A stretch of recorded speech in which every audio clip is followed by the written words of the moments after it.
ಯಾಕೆ ನಂಬಿಕೆ ಇಲ್ಲ? ಯಾರ ಮೇಲೆ? ದೇವರ ಮೇಲೆ. ದೇವರು ಹೇಳ್ತಾ ಇದ್ದಾನೆ, ನಿಜವಾಗಲು ನನ್ನ ನಂಬು, ನಿಜವಾಗಲು ನಾನು ನಿನ್ನನ್ನು ಆಶೀರ್ವದಿಸಿ ನಿನ್ನನ್ನು ಹೆಚ್ಚಿಸನು. ಹಲ್ಲೆಲೂಯಾ.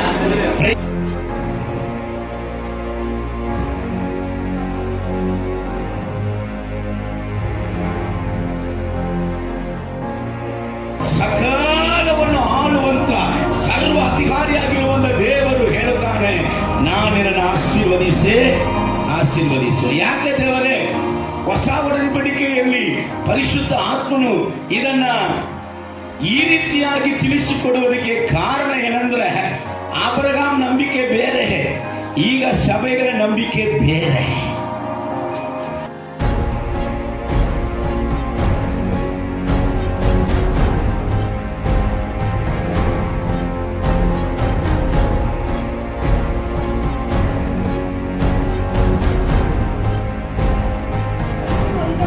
ಮುಂದಿನ ಕಾಲಕ್ಕೆ ಎಷ್ಟು ಐಶ್ವರ್ಯ ಇದ್ರೂ ಇದು ಅಲ್ಲ ಸ್ವಂತ, ನನಗೆ ಪರಲೋಕವೇ ಸ್ವಂತ. ಹಲ್ಲೆಲೂಯಾ. ನನಗೆ ನಿತ್ಯ ಜೀವವೇ ಸ್ವಂತ. ಇದು ಹೆಚ್ಚಾಗಿದ ಮೇಲೆ ಅಲ್ಲಿ ಹೋಗುವುದಕ್ಕೆ ಮನಸ್ಸಿಲ್ಲದೆ ಆಗಬಾರದು. ಹಲ್ಲೆಲೂಯಾ.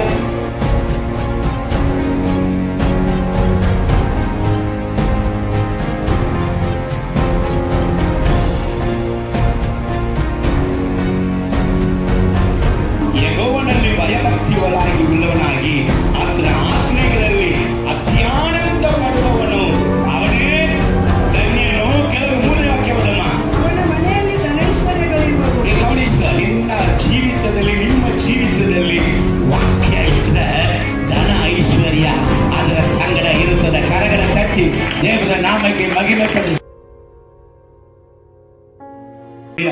ಸೊ ಈ ತಿಂಗಳ ವಾಗ್ದಾನವನ್ನ ಅಲ್ಪ ಸಮಯ ನಾನು ನಿಮಗೆ ಹೇಳಿ ಆಮೇಲೆ ಈ ದಿನದ ಸಂದೇಶಕ್ಕೆ ನಾವು ಹೋಗಲಿಕ್ಕಿದ್ದೇವೆ. ಇಬ್ರಿಯ ಪತ್ರಿಕೆ 6ನೇ ಅಧ್ಯಾಯ 14ನೇ ವಾಕ್ಯ. ನಿಜವಾಗಿ ನಿನ್ನನ್ನು ಆಶೀರ್ವದಿಸುವೆನು. ಹಲ್ಲೆಲೂಯಾ. ಈ ತಿಂಗಳಲ್ಲಿ ಅಪ್ಪ ನಮ್ಮ ಬಳಿಯಲ್ಲಿ ದೇವರು ಹೇಳುತ್ತಾ ಇದ್ದಾನೆ. ಹಲ್ಲೆಲೂಯಾ. Praise the lord. ನಿಜವಾಗಲು ಸುಳ್ಳಲ್ಲ. ಗಮನಿಸು. ಯಾಕೆ ಸಂಶಯ? ಯಾರ ಮೇಲೆ? ದೇವರ ಮೇಲೆ. ಯಾಕೆ ನಂಬಿಕೆ ಇಲ್ಲ? ಯಾರ ಮೇಲೆ? ದೇವರ ಮೇಲೆ. ದೇವರು ಹೇಳ್ತಾ ಇದ್ದಾನೆ, ನಿಜವಾಗಲು ನನ್ನ ನಂಬು, ನಿಜವಾಗಲು ನಾನು ನಿನ್ನನ್ನು ಆಶೀರ್ವದಿಸಿ ನಿನ್ನನ್ನು ಹೆಚ್ಚಿಸನು. Hallelujah. Praise the lord. So ಹಳೆ ಒಡಂಬಡಿಕೆಯಲ್ಲಿ ಅಬ್ರಹಾಮನ ಈ ವಾಗ್ದಾನವನ್ನ ದೇವರು ತೋರಿಸಿಕೊಡುವಾಗ ಇದು ನಿಜವಾಗಲೂ ಆಶೀರ್ವದಿಸಿ ಹೆಚ್ಚಿಸುವೆನು ಎಂಬುದಾಗಿ ನೀವು ನೋಡಕ್ಕೆ ಸಾಧ್ಯವೇ ಇಲ್ಲ. ನಾನು ನಿನ್ನನ್ನು ಆಶೀರ್ವದಿಸಿ ನಿನ್ನನ್ನು ಹೆಚ್ಚಿಸುವೆನು. ಹಲ್ಲೆಲೂಯಾ. ನಿನ್ನ ಹೆಸರನ್ನ ಪ್ರಖ್ಯಾತಿಗೆ ತರುವೇನು. ನಿನ್ನ ಮೂಲಕ ಭೂಮಿಯ ಕುಲದವರಿಗೆ ಆಶೀರ್ವಾದ, ನಿನ್ನ ಸಂತಾನಕ್ಕೆ ಆಶೀರ್ವಾದ. ಹಿಂಗೆ ನೋಡಕ್ಕಾಗ್ತದೆ ನಿಜವಾಗಲು. ಹಲ್ಲೆಲೂಯಾ. ಕನ್ನಡ ಬೈಬಲ್ ಇನ್ನೊಂದು ಹೇಳ್ತದೆ, ಖಂಡಿತವಾಗಲು ತಪ್ಪದಂತ ಮಾತು ನನ್ನ ಮಾತು. ಹಲ್ಲೆಲೂಯಾ. ಸಮಸ್ತವನ್ನು ಸೃಷ್ಟಿ ಮಾಡಿದವರು ಸರ್ವಶಕ್ತನಾದ ದೇವರು, ಆತನು ಒಬ್ಬನೇ ದೇವರು. ಸೂರ್ಯನನ್ನು ಸೃಷ್ಟಿ ಮಾಡಿದಂಥ ದೇವರು, ಚಂದ್ರನ ಸೃಷ್ಟಿ ಮಾಡಿದಂಥ ದೇವರು, ಸಕಾಲವನ್ನು ಆಳುವಂತ ಸರ್ವ ಅಧಿಕಾರಿಯಾಗಿರುವಂತ ದೇವರು ಹೇಳುತ್ತಾನೆ, ನಾನು ನಿನ್ನನ್ನು ಆಶೀರ್ವದಿಸು. ಯಾಕೆ ದೇವರೇ? ಹೊಸ ಒಡಂಬಡಿಕೆಯಲ್ಲಿ ಪರಿಶುದ್ಧ ಆತ್ಮನು ಇದನ್ನ ಈ ರೀತಿಯಾಗಿ ತಿಳಿಸಿಕೊಡುವುದಕ್ಕೆ ಕಾರಣ ಏನಂದ್ರೆ, ಅಬ್ರಹಾಂ ನಂಬಿಕೆ ಬೇರೆ, ಈಗ ಸಭೆಗಳ ನಂಬಿಕೆ ಬೇರೆ. ಅಬ್ರಹಾಮನು ಅಪ್ಪ ಹೇಳಿದ ಕೊಳ್ಳೆ ಎಸ್ ಅಂದ್ರೆ ಎಸ್. ಸ್ವಂತ ಮಗನು 100 ವಯಸ್ಸಲ್ಲಿ ದೇವರು ಕೊಟ್ಟಂತ ಮಗನನ್ನು ಕೂಡ ಕೇಳುವಾಗ ಎಸ್ ಅಂದ್ರೆ ಎಸ್. ಯಾರಿಗೂ ಹೇಳಂಗಿಲ್ಲ, ಸ್ವದಾ ಹೆಂಡತಿಗೂ ಹೇಳಂಗಿಲ್ಲ. ಯೇಸುವಿನ ದೇವರ ಚಿತ್ತವನ್ನ ಬಿಟ್ಟು ತಿರುಗಿಸುವಂತ ಯಾವುದಕ್ಕೂ ಕೂಡ ನಾನು ಕಿವಿ ಕೊಡುವುದಿಲ್ಲ, ಎಸ್. ಆದರೆ ಸಭೆ ಇವತ್ತು ಹೊಸ ಒಡಂಬಡಿಕೆಯಲ್ಲಿ ಅಪ್ಪ ಇಷ್ಟು ಹೇಳುತ್ತಾ ಇದ್ದಾನೆ. ಯಾಕೆ? ಖಂಡಿತವಾಗಲಪ್ಪ, ನಿಶ್ಚಯವಾಗಲಪ್ಪ, ನಿಜವಾಗಲು. Alleluia, praise the lord. ಈ ಕಾಲದಲ್ಲಿ ಜನರ ನಂಬಿಕೆ, ಜನರ ಹೃದಯದಲ್ಲಿ ದೇವರ ಕುರಿತಾದ ನಂಬಿಕೆ ಕಡಿಮೆ ಆಗಿರಬಹುದು ಅಂತ ಅನಿಸ್ತಾರೆ. Alleluia, praise the lord. ಕರ್ತನು ಹೇಳ್ತಾ ಇದ್ದಾನೆ, ನನ್ನ ಮಾತು ತಪ್ಪುವನು ಅಲ್ಲ, ನಿಜವಾಗಲೂ ನಿನ್ನನ್ನು ಆಶೀರ್ವಾದ ಮಾಡುವೆನು. ಆಶೀರ್ವಾದ ಅಂದರೆ ಬರೀ ಹಣ ಮಾತ್ರ ಇಲ್ಲ. ಅಲ್ಲೇಲೂಯ, ಕೊಟ್ಟಿಕಟ್ಲೆ ಹಣಗಳನ್ನು ಇಟ್ಟುಕೊಂಡವರು ಸುಖ ಇಲ್ಲದೆ, ಆರೋಗ್ಯ ಇಲ್ಲದೆ ಇದ್ದಾರೆ. ಸಕಲ ಆಶೀರ್ವಾದವುಳ್ಳವರು ಮನೆಯಲ್ಲಿ ಒಂದು ಆಶೀರ್ವಾದ ಇಲ್ಲದೆ, ಒಂದು ಸಮಾಧಾನ ಇಲ್ಲದೆ, ಒಂದು ಒಕ್ಕಟ್ಟು ಇಲ್ಲದೆ ಇದ್ದಾರೆ. ಎಷ್ಟೋ ಕೋಟಿಗಟ್ಟಲೆ ಇರುವವರಿಗೆ ಅಂಗವಿಕಲರಾಗಿ, ಹ್ಯಾಂಡಿಕ್ಯಾಪ್ಟ್ ಆಗಿ ಅವರ ಜೀವನ ಇದೆ. ಎಂತೆಂಥೋ ಒಂದು ಕಾರ್ಯಗಳು. ಅದೇ ಕರ್ತನು ಆಶೀರ್ವದಿಸುತ್ತೇನೆ ಅಂದರೆ ದೇವರು ಆತ್ಮಿಕವಾಗಿಯೂ ಆರ್ಥಿಕವಾಗಿಯೂ ಸಕಲ ಸಮಾಧಾನದ ವಿಷಯದಲ್ಲಿಯೂ ನಾನು ನಿನ್ನನ್ನು ಆಶೀರ್ವದಿಸಿ ನಿನ್ನ ಸಮಾಧಾನವನ್ನು ಹೆಚ್ಚಿಸುವೆನು, ನಿನ್ನ ಸಂತೋಷವನ್ನು ಹೆಚ್ಚಿಸುವೆನು, ನಿನ್ನ ಆನಂದವನ್ನು ಹೆಚ್ಚಿಸುವೆನು, ನಿನ್ನ ಪ್ರಾರ್ಥನೆಯ ಜೀವಿತವನ್ನು ಹೆಚ್ಚಿಸುವೆನು, ನಿನಗೆ ಕೊಟ್ಟಂತ ಅಭಿಷೇಕವನ್ನು, ಆತ್ಮೀಕ ಜೀವಿತದಲ್ಲಿ ಅಭಿಷೇಕವನ್ನು ಹೆಚ್ಚಿಸುವೆನು, ನೀನು ನಡೆಸುವಂಥ ಸೇವೆಯನ್ನು ಹೆಚ್ಚಿಸುವೆನು. Hallelujah, praise the lord. ಇನ್ನು ಕುಟುಂಬದಲ್ಲಿ ಕೆಲವರಿಗೆ ಮೈಯಲ್ಲಿ ಮಾಂಸನೇ ಇರುವುದಿಲ್ಲ, ಬರೀ ಚರ್ಮ ಮಾತ್ರ ಇದೆ. ಮಾಂಸ ಇಲ್ಲದವರಿಗೆ ಮಾಂಸವನ್ನೇ ಹೆಚ್ಚಿಸುವೆನು. ಹಲ್ಲೆಲೂಯ. ಅನೇಕರು ದೇವರ ಬಳಿಯಲ್ಲಿ ಬಂದಾಗ ಹಿಂಗಿರ್ತಿರು, ಸೊಂಡದಲ್ಲಿ ಪ್ಯಾಂಟ್ ನಿಂದಿರಲಿಲ್ಲ, ಬೆಲ್ಟ್ ಹಾಕಿದ್ರು ನಿಂದಿರಲಿಲ್ಲ, ಏನಾದ್ರು ಅಕ್ಕ ತಗೊಂಡು ಕಟ್ಟಬೇಕು. ಇವತ್ತು ನೋಡ್ರಿ ಅವರು ಮಸ್ತಿದ. Hallelujah, praise the lord. ದೇವರು ಹೆಚ್ಚಿಸುವಂತ ದೇವರಾಗಿದ್ದಾರೆ. ಹಲ್ಲೆಲೂಯ. ಅಭಿವೃದ್ಧಿ ಮಾಡುವಂತ ದೇವರಾಗಿದ್ದಾರೆ. ಹಲ್ಲೆಲೂಯ. ಕರ್ರಗಿರುವವನನ್ನು ಕೂಡ ಸ್ವಲ್ಪ ಸುಂದರವಾಗಿ, ಚೆನ್ನಾಗಿನೇ ಸುಂದರವಾಗಿ ಮಾಡಿಬಿಡ್ತಾರೆ. ಹಲ್ಲೆಲೂಯ.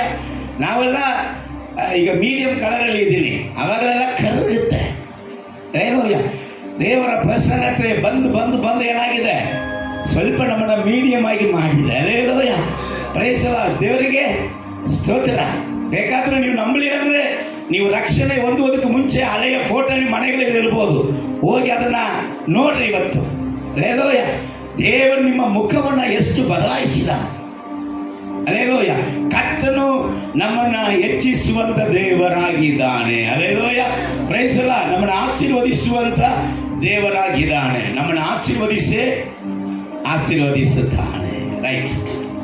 ಇದು ಈ ತಿಂಗಳ ವಾಗ್ದಾನ.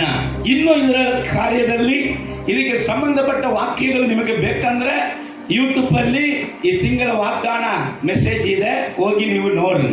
ಅಲ್ಲೇನು ಇಲ್ಲ, ಈ ವಾಗ್ದಾನವನ್ನು ಇಟ್ಟುಕೊಂಡು ದೇವರ ಸಮ್ಮುಖದಲ್ಲಿ ಕೂತ್ಕೊಂಡ್ರಿ, ದೇವರ ಅನೇಕ ರೆವಲ್ಯೂಷನ್ಗಳನ್ನ ನಿಮಗೆ ಕರ್ತನು ತಿಳಿಸುವನಾಗಿದ್ದಾನೆ. ಹಲ್ಲೆಲೂಯ. ಈ ದಿನದ ಸಂದೇಶಕ್ಕಾಗಿ, ವಾಕ್ಯ ಧ್ಯಾನಕ್ಕಾಗಿ ಜ್ಞಾನೋಕ್ತಿಗಳು 30ನೇ ಅಧ್ಯಾಯ 8ನೇ ವಾಕ್ಯ 9ನೇ ವಾಕ್ಯ ಓದಮ್ಮ. ನನ್ನಿಂದ ಕಪಟವನ್ನು ಸುಳ್ಳು ಮಾತನ್ನು ತೊಲಗಿಸು. ಬಡತನವನ್ನಾಗಲಿ ಐಶ್ವರ್ಯವನ್ನಾಗಲಿ ಕೊಡದೆ ನನಗೆ ತಕ್ಕಷ್ಟು ಆಹಾರವನ್ನು ಭೋಜನ ಮಾಡಿಸು. ಹಲ್ಲೆಲೂಯ. ನನಗೆ ತಕ್ಕಷ್ಟು ಆಹಾರವನ್ನು ಭೋಜನ ಮಾಡಿಸು. ಹಾಗಾಗದೆ ಹೊಟ್ಟೆ ತುಂಬಿದವನಾದರೆ ಯೆಹೋವನು ಯಾರೋ ಎಂದು ನಿನ್ನನ್ನು ತಿರಸ್ಕರಿಸೇನು. ಹೊಟ್ಟೆ ತುಂಬಿದವನಾದರೆ ಯೆಹೋವನು ಯಾರೆಂದು ನಿನ್ನನ್ನು ತಿರಸ್ಕರಿಸೇನು.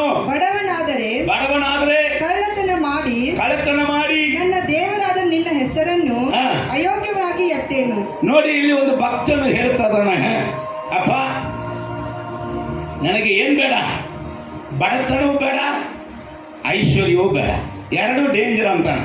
ಅವನು ತನ್ನ ಅನುಭವನ ಹೇಳ್ತಾನೆ. ಬಡತನವೂ ಡೇಂಜರು, ಐಶ್ವರ್ಯವೂ ಡೇಂಜರ್, ಎರಡು ಬೇಡ ದೇವರೇ. ಬಡತನ ನನಗೆ ಇದ್ದು ನಾನು ಕಳ್ಳತನ ಮಾಡದ ಹಾಗೆ, ನಾನು ಐಶ್ವರ್ಯದಿಂದನಾಗಿ ನೀನನ್ನು ಮಾಡಿದ ಮೇಲೆ ದೇವರು ಯಾರು, ನನಗೆ ಮೇಲೆ ಯಾರು, ಬರಲಿ ದೇವರು ಯಾರು ನೋಡ್ಬಿಡೋಣ ಎಂಬುದಾಗಿ ಹೇಳಿ ನಾನು ದೇವರಿಗೆ ಆ ರೀತಿಯಾಗಿ ಹೇಳದೆ ನನಗೆ ಏನ್ ಮಾಡು, ತಕ್ಕಷ್ಟು, ಅಲ್ಲೇಲೂಯ, ಏನೋ ತಕ್ಕಷ್ಟು ಯೋಗ್ಯವಾದದು. ಹಂಗಂದ್ರೆ ಏನು? ನಿನ್ನನ್ನು ಬಿಟ್ಟು ಅಗಲಿಸುವಂತ ಯಾವುದು ಕೂಡ ನನಗೆ ಬೇಡ. ಅಲ್ಲೇಲೂಯ. ನಿನ್ನ ಸಮ್ಮುಖ ಬಿಟ್ಟು ನಿನಗೆ ಯೋಗ್ಯನಾಗಿ ಬಾಧ್ಯನಾಗಿ ಇರುವಂತ ಸ್ಥಿತಿಯನ್ನ ಬಿಟ್ಟು ನನ್ನನ್ನು ದೂರಪಡಿಸುವಂತಹ ಬಡತನವಾಗಿರಲಿ, ಐಶ್ವರ್ಯವಂತನಾಗಿರಲಿ, ಅದು ನನಗೆ ಬೇಡ ಎಂಬುದಾಗಿ ಅಲ್ಲಿ ದೇವರ ಮನುಷ್ಯನು ಹೇಳುತ್ತಾ ಇದ್ದಾನೆ. ಅಲ್ಲೇಲೂಯ. ಸೊ ಹಾಗಂದ್ರೆ ಬೇಕಾಗಿರುವುದು ಈ ಜಗತ್ತಲ್ಲಿ ಅನೇಕರು ಅನೇಕ ವಿಷಯಗಳು ಅನೇಕರಿಗೆ ಹೆಚ್ಚಾಗಿ ಕಂಡು ಬರ್ತಾ ಇದೆ. ಆದರೆ ಸತ್ಯ ಏನಂದ್ರೆ ನಾವು ಹೊಂದಿಕೊಂಡಿರುವಂತ ರಕ್ಷಣೆಯೇ ಬಹು ದೊಡ್ಡದು. ಅಲ್ಲೇಲೂಯ. ಈ ಜಗತ್ತಲ್ಲಿ ದೊಡ್ಡದಂದ್ರೆ ಯಾವುದು? ರಕ್ಷಣೆ.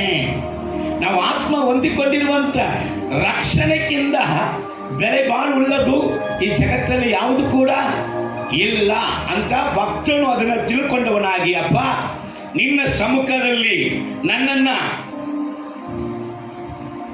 ಯೋಗ್ಯನಲ್ಲದೆ ಮಾಡುವಂತ ಕಾರ್ಯ ಯಾವುದು ಬೇಡ, ನನಗೆ ತಕ್ಕಷ್ಟನ್ನು ಕೊಟ್ಟು ತಕ್ಕಷ್ಟು ಆಧಾರವನ್ನು, ಸರಿಯಾದ ಕಾರ್ಯವನ್ನು, ನಿನ್ನ ದೃಷ್ಟಿಯಲ್ಲಿ ಸರಿಯಾದದನ್ನು ನನಗೆ ಕೊಟ್ಟು ನನಗೆ ನಡೆಸಪ್ಪ, ಕೊಡಪ್ಪ ಅಂತ ಕೇಳ್ತಾರೆ.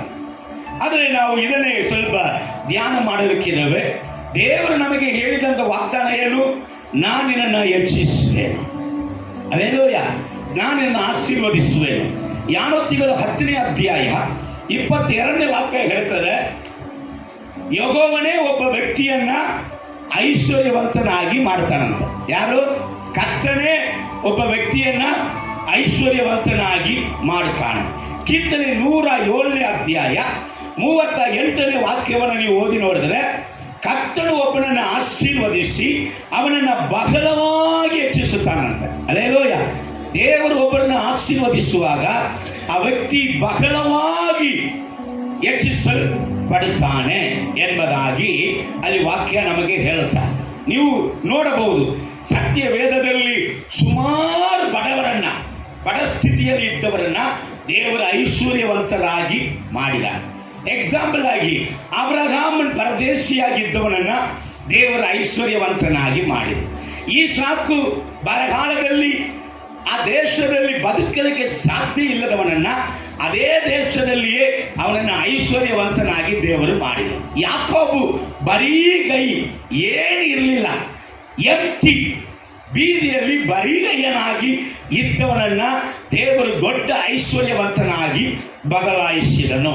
ದಾವೀದನು ಎಲ್ಲರಿಂದ ಮರೆತಲ್ಪಟ್ಟವನು, ಕಾಡಲ್ಲಿ ಕುರಿ ಮೇಯಿಸುತ್ತಾ ಇದ್ದಂಥ ವ್ಯಕ್ತಿ, 4 ಕುರಿಗಳನ್ನ ಮೇಯಿಸುತ್ತಾ ಇದ್ದಂಥ ವ್ಯಕ್ತಿಯನ್ನ ದೇವರು ದೊಡ್ಡ ಐಶ್ವರ್ಯವಂತನಾಗಿ ಮಾಡಿದನು. ಯೋಸೇಫ್ ಸ್ವಂತ ಸಹೋದರರೇ ಹೊಟ್ಟೆಗಿಚ್ಚಿಯಿಂದ ಅವನನ್ನ ಅಳಿಸಬೇಕೆಂಬುದಾಗಿ ಮಾರಿಬಿಟ್ಟಂತ ವ್ಯಕ್ತಿಯನ್ನ ಅವನನ್ನ ದೇವರು ಅನ್ಯ ದೇಶದಲ್ಲಿ ಐಶ್ವರ್ಯವಂತನಾಗಿ ಮಾಡಿದನು.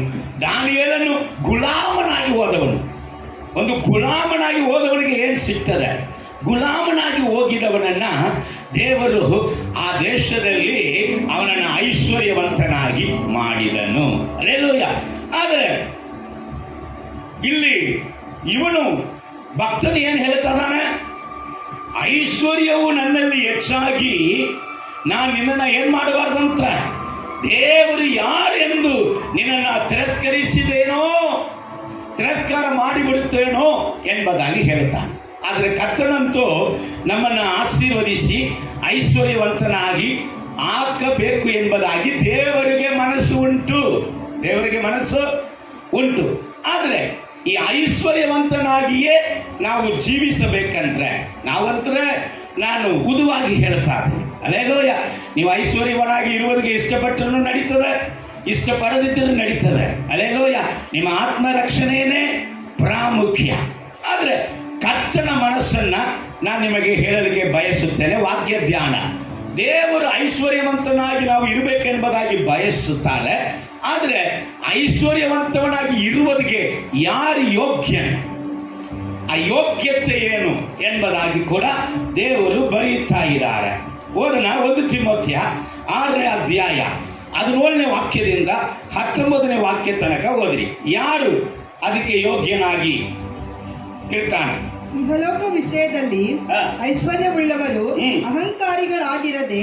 ಓಕೆ, ಮೊದಲನೇ ಯೋಗ್ಯತೆ, ಐಶ್ವರ್ಯ ಬಂದ ಮೇಲೆ ಅಹಂಕಾರ ಬರಬಾರದು.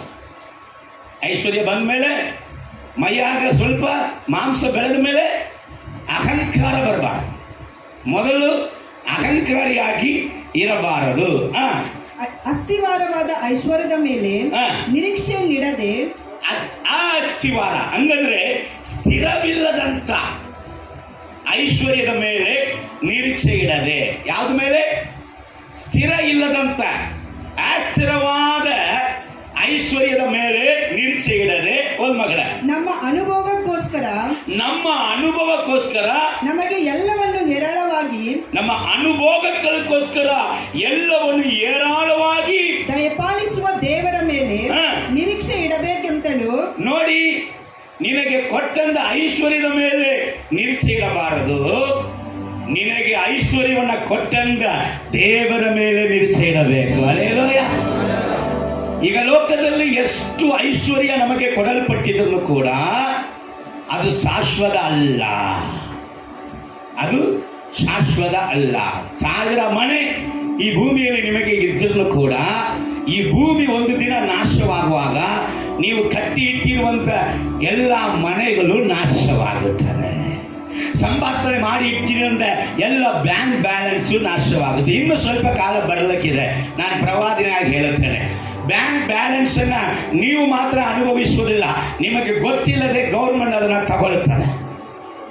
ನಿಮಗೆ ಹೇಳಬೇಕಾದ ಅವಶ್ಯಕತೆ ಇಲ್ಲ, ಗೌರ್ಮೆಂಟ್ಗೆ ಬೇಕು ತಗೊಂಡ್ಬಿಡ್ತದೆ. ಯಾಕೆ ತಗೊಂಡು ಕೇಳಕ್ಕಾಗೋದು. ಮುಂದಿನ ಕಾಲಗಳು ಬರಲಿಕ್ಕಿದೆ, ಬೇಕಾದ್ರೂ ಬರೆದಿಟ್ಟುಕೋ. ನಾನು ಇದೇನೇ ಇಲ್ಲೋ ಆ ಪರಿಸ್ಥಿತಿ ದೇಶದಲ್ಲಿ ಬರಲಿಕ್ಕಿದೆ. ಹಲ್ಲೆಲೂಯಾ. ಇನ್ನು ಗಮನಿಸ್ರಿ, ಅದಕ್ಕೆ ದೇವರಿಗೆ ಹೇಳ್ತಾ ಇದ್ದಾನೆ, ನಾನು ಕೊಟ್ಟಿದ್ದ ಮೇಲೆ ನೀನು ಏನ್ ಮಾಡಬೇಡ, ಭರವಸೆ ಇಡಬೇಡ. ಯಾರ ಮೇಲೆ ನಿರೀಕ್ಷೆ ಇಡು? ಕೊಟ್ಟವನಾಗಿರುವಂತ ದೇವರ. ಮೊದಲು ಒಂದು ಅಹಂಕಾರಿಯಾಗಿರಬಾರದು. ಎರಡನೇದಾಗಿ ಐಶ್ವರ್ಯದ ಮೇಲೆ, ಧನ ಐಶ್ವರ್ಯದ ಮೇಲೆ ನಿರೀಕ್ಷೆ ಇಡಬಾರದು. ನಿರೀಕ್ಷೆ ಯಾರ ಮೇಲೆ ಇಡಬೇಕಂತೆ? ದೇವರ ಮೇಲೆ ಇಡಬೇಕಂತೆ. ಓದಮ್ಮ. ವಾಸ್ತವವಾದ ಜೀವವನ್ನು ಹೊಂದುವುದಕ್ಕೋಸ್ಕರ. ಇದು ತುಂಬಾ ಮುಖ್ಯ. ವಾಸ್ತವವಾದ ಜೀವನ ಅದೇನಪ್ಪ? ವಾಸ್ತವವಾದ ಜೀವನ, ಉತ್ತಮವಾದ ಜೀವನ. ಯಾವ ಜೀವನ? ಉತ್ತಮವಾದ ಜೀವನ. ಐಶ್ವರ್ಯವಂತನು ಇರ್ಬೇಕಂದ ಆಸೆ, ಆದರೆ ನೀನು ಐಶ್ವರ್ಯವಂತನಾಗಿ ಇರ್ಬೇಕಂದ್ರೆ ವಾಸ್ತವವಾದ ಜೀವನ ನಿನಗೆ ಬೇಕು. ಅಲ್ಲೇಲಿಗ ವಾಸ್ತು ಅಂತ ತಿಳ್ಕೋಬೇಡ. ವಾಸ್ತವವಾದ ಜೀವನ, ಉತ್ತಮವಾದ ಜೀವನ, ತರಗತಿ ಉಳ್ಳದಂತ ಜೀವನ. ಕ್ರೈಸ್ತನು ಐಶ್ವರ್ಯವನಾಗಿ ಇದ್ದರೂ ಕೂಡ ಅವನು ವಾಸ್ತವವಾದ ಜೀವನವನ್ನ ಮಾಡುವುದಿಗೆ, ಹೊಂದಿಕೊಳ್ಳುವುದಿಗೆ ಏನ್ ಮಾಡ್ಬೇಕಂದ್ರೆ ಅವರು ಒಳ್ಳೆಯದನ್ನು ಮಾಡುವವರು. ಮೊದಲು ಒಳ್ಳೆಯದನ್ನು ಮಾಡ್ಬೇಕು. ರೊಕ್ಕ ಬಂದ ಕೂಡಲೇ ಕೆಟ್ಟದಕ್ಕೆ ಹೋಗ್ಬಿಡ್ಬಾರ್ದು. ಹಲ್ಲೆಲೂಯಾ. ಆಸ್ತಿ ಐಶ್ವರ್ಯ ಯಾಕೆ ಬೇಡ ಅಂದ ನಾವ? ಕೆಟ್ಟದಿಗೆ ನನ್ನ ಕರ್ಕೊಂಡು ಹೋಗ್ಬಿಡ್ತದೋ. ಆಸ್ತಿ, ಯಾರು ಐಶ್ವರ್ಯವಂತನಾಗಿರಬಹುದು, ಒಳ್ಳೆಯದನ್ನ ಅವನು ಆ ದುಡ್ಡು ರೊಕ್ಕ ಬಂದ ಮೇಲೆ ಕೂಡ ಒಳ್ಳೆಯದನ್ನ ಮಾಡುವನಾಗಿರ್ಬೇಕು. ಸರ್ಕಾರಗಳಲ್ಲಿ ಐಶ್ವರ್ಯವಂತರು, ದಾನ ಧರ್ಮಗಳನ್ನು ಮಾಡುವವರು. ಸರ್ಕಾರ್ಯವನ್ನು ಮಾಡಬೇಕು. ಆಮೇಲೆ ಐಶ್ವರ್ಯವಂತರು ದಾನ ಧರ್ಮಗಳನ್ನ ಮಾಡುವವರಾಗಿರಬೇಕು. ಪರೋಪಕಾರವನ್ನ ಮಾಡುವವರಾಗಿದ್ದು ಮುಂದಿನ ಕಾಲಕ್ಕೆ ಒಳ್ಳೆ ಅಸ್ಥಿವಾರವಾಗುವಂತವುಗಳನ್ನು. ಮುಂದಿನ ಕಾಲಕ್ಕೆ ಎಷ್ಟು ಐಶ್ವರ್ಯ ಇದ್ರೂ ಇದು ಅಲ್ಲ ಸ್ವಂತ, ನನಗೆ ಪರಲೋಕವೇ ಸ್ವಂತ. ಹಲ್ಲೆಲೂಯಾ. ನನಗೆ ನಿತ್ಯ ಜೀವವೇ ಸ್ವಂತ. ಇದು ಹೆಚ್ಚಾಗಿದ ಮೇಲೆ ಅಲ್ಲಿ ಹೋಗುವುದಕ್ಕೆ ಮನಸ್ಸಿಲ್ಲದೆ ಆಗಬಾರದು. ಹಲ್ಲೆಲೂಯಾ. ಇದು ಎಷ್ಟು ಹೆಚ್ಚಾದರೂ ಕೂಡ ಮುಂದಿನ ಕಾಲ, ಹಲ್ಲೆಲೂಯಾ, ಇದೆಲ್ಲ ದೇವರು ಕೊಟ್ಟಿದ್ದು. ಹಲ್ಲೆಲೂಯಾ. ನನ್ನಿಂದ ಅಗಲಿಸಲಿಕ್ಕೆ ಸಾಧ್ಯ ಇಲ್ಲದಂತ ಒಂದು ಸ್ವತ್ತು ನನಗೆ ಉಂಟಾಗಿರುವುದಾದ್ರೆ ಅದು ನನ್ನ ದೇವರು ಮಾತ್ರವೇ. ಹಲ್ಲೆಲೂಯ. ದೇವರು ನಮ್ಮ ಸ್ವತ್ತಾಗಿರಬೇಕು. ದೇವರು ಸ್ವತ್ತಾಗಿದ್ರೆ, ಇಂಥ ಕ್ಯಾರೆಕ್ಟರ್ಗಳು ಇದ್ರೆ ಇವರು ಐಶ್ವರ್ಯವನ್ನಾಗಿ ಇರುವುದಕ್ಕೆ ಏನು ಅಡ್ಡಿ ಇಲ್ಲ. ಈ ಕ್ಯಾರೆಕ್ಟರ್ಗಳು ಇಲ್ಲದಿದ್ದರೆ ಇವನ ಐಶ್ವರ್ಯವಾಣನ ಆಗದೇ ಇರುವುದು ಒಳ್ಳೆಯದು. ಹಲ್ಲೆಲೂಯ ಎಂಬುದಾಗಿ ಸತ್ಯವಾಕ್ಯ ಹೇಳುತ್ತದೆ. ಯಾಕಂದ್ರೆ ಇವತ್ತು ಐಶ್ವರ್ಯವಂತರು ಜಾಸ್ತಿ ಬಿಸಿ ಆಗ್ಬಿಡ್ತಾರೆ. ಒಂದು ಕಾಲದಲ್ಲಿ ಅವರನ್ನ ಹುಡುಕುವುದಕ್ಕೆ ಯಾರು ಇಲ್ಲ. ಈ ಕಾಲದಲ್ಲಿ ಎಲ್ಲರಿಗೂ ಅವರು ಬೇಕಾಗಿದೆ. ಆದ ಕಾರಣ ಅವರು ಬಿಸಿಯಾಗಿ ಓಡುವಾಗ ಅನೇಕ ಸಮಯದಲ್ಲಿ ದೇವರ ಸಮ್ಮುಖವನ್ನೇ ಬಿಟ್ಟು ಹೋಗ್ಬಿಡ್ತಾವೆ. ಅವರಿಗೆ ಪ್ರಾರ್ಥನೆ ಮಾಡುವುದಕ್ಕೆ ಟೈಮ್ ಇರುವುದಿಲ್ಲ, ಅವರಿಗೆ ವಾಕ್ಯ ಓದುವುದಕ್ಕೆ ಟೈಮ್ ಇರುವುದಿಲ್ಲ, ಭಾನುವಾರ ಕೂಡ ಅವರಿಗೆ ಚರ್ಚಿಗೆ ಬರುವುದಕ್ಕೆ ಟೈಮಲ್ಲೂ ಇರುವುದಿಲ್ಲ. ಓಡ್ತಾರೆ. ಆದರೆ ಒಬ್ಬ ಸೇವಕರು ಹೇಳಿದರು, ಹಲೋ ಬ್ರದರ್, ಓಡ್ತಾ ಇರುವಂತ ಬ್ರದರ್, ಎಲ್ಲಿ ಓಡ್ತಾ ಇದ್ಯಾ? ಹಲೋ ಸಿಸ್ಟರ್, ಸ್ವಲ್ಪ ನಿಲ್ಲಮ್ಮ, ಎಲ್ಲಿ ಓಡ್ತಾ ಇದ್ದೀ?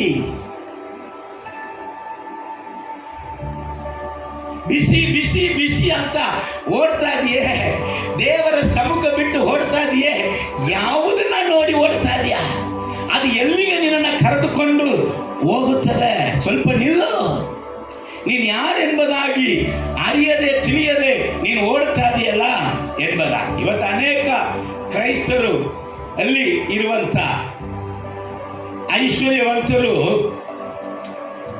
ಹೇಳುವಂತ ಒಂದೇ ಮಾತು, ಬ್ರದರ್ ಮೀಟಿಂಗ್ ಇಟ್ಟಿದ್ದೀವಿ, ಬರ್ತೀರಾ? ಟೈಮ್ ಇದ್ರೆ ಬರ್ತೀನಿ. ಏನಿದ್ರೆ ಬರ್ತೀನಿ, ಟೈಮ್ ಇದ್ರೆ ಬರ್ತೀನಿ. ಇವರಿಗೆ ಬಿಸಿ, ಇವರಿಗೆ ಗೊತ್ತಿಲ್ಲ 24 ತಾಸು ಇವನನ್ನ ಸಾಯಿಸುವುದಕ್ಕೆ ಸೈತಾನು ಅಗ್ನಿ ಬಾಣಗಳನ್ನ ಬಿಡ್ತಾನೇ ಇದ್ದಾನೆ. ಆದರೆ ಒಬ್ರು ನನಗೆ ಟೈಮ್ ಇಲ್ಲ ಅಂತ ಹೇಳಿದೆ 24 ತಾಸು ಇವನನ್ನ ಕಾಪಾಡ್ತಾ ಇದ್ದಾನೆ. ಇವನು ಹೇಳ್ತಾ ಇದ್ದಾನೆ, ಇಂಥವನು ಹೇಳ್ತಾ ಇದ್ದಾನೆ, ದೇವರ ಸಮ್ಮುಖಕ್ಕೆ ಬರುವುದಕ್ಕೆ ಟೈಮ್ ಇಲ್ಲ. ಗಂಡ ಹೆಂಡತಿ 3 ಮಕ್ಕಳು ಅಥವಾ 2 ಮಕ್ಕಳು, ಇಲ್ಲಾಂದ್ರೆ 5 ಮಕ್ಕಳನ್ನ ತಿಳ್ಕೊಳ್ಳಿ, 7 ಜನ ನನ್ನ ನಡೆಸುವಂತೆ ನಿನಗೆ ಇಷ್ಟು ಬಿಸಿ ಅಂದ್ರೆ ಇಡೀ ಜಗತ್ತನ್ನ ನಡೆಸುವಂತಹ ದೇವರು ಹೇಳಬಹುದು, ನಾನು ಎಷ್ಟು ಬಿಸಿಯಾಗಿರ್ತೀನಿ ನೋಡು, ನನಗೂ ಕೂಡ ಟೈಮ್ ಇದ್ರೆ ನಿನ್ನ ನೋಡ್ತೀನಿ ಅಂತ ಹೇಳ್ಬಿಟ್ರೆ ಜೀವನ ಏನಾಗುದ್ರಿ? ಸೈತಾನ ಅಂದನ, ದೇವರೇ ನೋಡು, ನಿನಗೆ ಕಿಮ್ಮತ್ ಕೊಡ್ತಾ ಇಲ್ಲ, ನಿನಗೆ ಟೈಮ್ ಕೊಡ್ತಾ ಇಲ್ಲ, ಸ್ವಲ್ಪ ಸರಿ ದೇವರೇ, ಧ್ವಂಸ ಮಾಡ್ಬಿಡ್ತೀನಿ, ಅವನನ್ನ ಕಲಾಸ್ ಮಾಡ್ಬಿಡ್ತೀನಿ, ಸ್ವಲ್ಪ ಸರಿ ಅಂತಾರೆ. ದೇವರು ಸರಿಯಕ್ಕೆ ಹಲ್ಲೆಲೂಯ, ಹಲ್ಲೆಲೂಯ. ಜೀವನದಲ್ಲಿ ಪ್ರಾಮುಖ್ಯವಾದದ್ದು ನಮ್ಮ ರಕ್ಷಣೆಯನ್ನ ಕಾಪಾಡಿಕೊಳ್ಳ. ಹಲ್ಲೆಲೂಯ. ಪ್ರಾರ್ಥನೆಗೆ ಅಡ್ಡಿಪಡಿಸುವಂತ ಐಶ್ವರ್ಯ ಬಂದ ಮೇಲೆ ಪ್ರಾರ್ಥನೆ ಕಡಿಮೆ ಆದಂದ್ರೆ ಐಶ್ವರ್ಯನ ಬಿಡುವುದು ಒಳ್ಳೆಯದು. ಐಶ್ವರ್ಯ ಬಂದ ಮೇಲೆ ವಾಕ್ಯ ಉಪದೇಶ ಕಡಿಮೆ ಆಯ್ತಂದ್ರೆ ಐಶ್ವರ್ಯವನ್ನ ಬಿಡುವುದು ಒಳ್ಳೆಯದು. ಐಶ್ವರ್ಯ ಬಂದ ಮೇಲೆ ದೇವರ ಸಮ್ಮುಖದಲ್ಲಿ ನಾನು ಸಮಯ ಕೊಡಲಿಕ್ಕೆ ಆಗಿಲ್ಲ ಅಂತ ಹೇಳುವುದಾದ್ರೆ ಐಶ್ವರ್ಯವನ್ನ ಬಿಡುವುದು ಒಳ್ಳೆಯದು. ನೀನು ಐಶ್ವರ್ಯವನ್ನ ಆಗಬೇಕಂತ ದೇವರ ಆಸೆ.